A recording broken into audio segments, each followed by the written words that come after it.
সকাল থেকেই চেষ্টা করছিলাম যে কোনো মতেই যেন আমি এই সময়টা যেন অন্তত আমার কান্নাটা না আসে। ভেতরে ভেতরে কাঁদছিলাম, কিন্তু যেন মানে ও বুঝতে না পারে যে আমার কতটা কষ্ট হচ্ছে, বা আমার ভেতরে কান্নাটা অলরেডি চোখের কোণে জল চলে এসেছে। আমি সেটা কোনোভাবেই বুঝতে দেবো না, কারণ দিনটি ছিল ভীষণ একটা আনন্দের।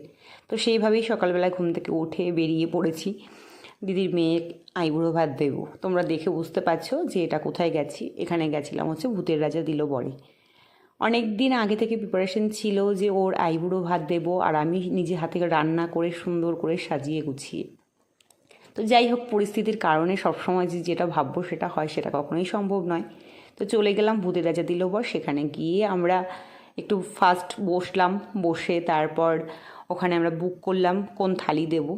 সেই থালি অর্ডার করলাম, করে তারপর কিছুক্ষণ ছবি টবি তুলে নিলাম।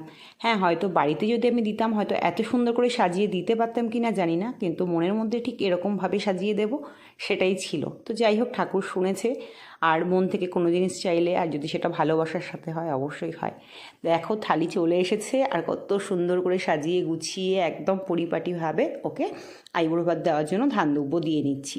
আমি তো ভীষণ নার্ভাস ফিল করছিলাম যে বাড়ি থেকে কোথাও বেরিয়ে গিয়ে আমি ধান দুব্বো দিয়েছি কাউকে, এটা হয়তো লাইফে ফার্স্ট টাইম আমার। তো সেটার জন্য আমি একটু এক্সাইটেড ছিলাম। তার মধ্যেও একটা ভেতরে, ওই যে বললাম যে সকাল থেকেই একটা চাপা কষ্ট ছিল।